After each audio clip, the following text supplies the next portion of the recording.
Carob powder is a substitute for chocolate for dogs. If you want to make your dogs a chocolatey treat, you can use carob powder, which is safe for them, unlike chocolate, which can be toxic to dogs.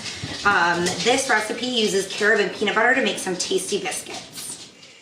I'm going to start by adding my dry ingredients to a bowl. First, I have 1 cup of whole wheat flour, 1/4 cup of cornmeal, and 3 tablespoons of carob powder. I'm just going to whisk these together to get them combined really well before adding the wet ingredients. Now I have 1 teaspoon of raw honey, 1 egg, 1/4 cup of water, 1/4 cup of olive oil, and 1½ tablespoons of peanut butter. You just want to make sure that you get a peanut butter that is xylitol free. Xylitol is an artificial sweetener found in some peanut butters that can actually be toxic to dogs. Now I'm going to whisk this together to form a dough. When your dough is finished, you can roll it out on a floured surface. I use cookie cutters to cut it into treat sizes that are appropriate for my dog.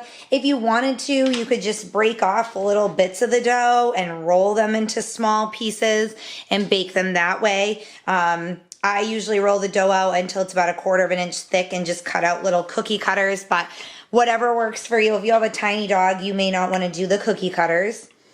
I'm going to transfer my cookies onto a parchment paper lined cookie sheet and bake them in a 400-degree oven for 15 minutes. While they're baking, I'm also going to make a glaze to put over the top.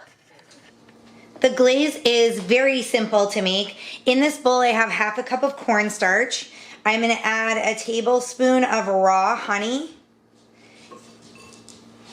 and 1/2 cup of plain Greek yogurt.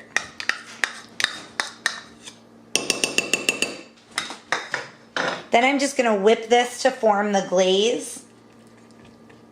And once my cookies come out of the oven, I'll be able to drizzle this over the top and make them look a little extra fancy. You definitely don't need the glaze if you don't want the added calories. That's completely understandable, and the cookies are fine as is, so you can always just leave them plain. I just like to add the glaze. It looks a little bit better. Sometimes I give these treats away as gifts, and the little bit of frosting on the top helps to make them just look a little bit nicer. Once it's all whipped, you can see it sort of makes like a glaze or a frosting for the cookies. As I mentioned, you definitely don't have to add this, but you can if you want to. Just feed these treats to your dog sparingly. The nutritional information is on our website if you click the link below the video, but it does add extra calories to your dog's diet, so you just want to be cautious of that and don't feed too many treats in a day.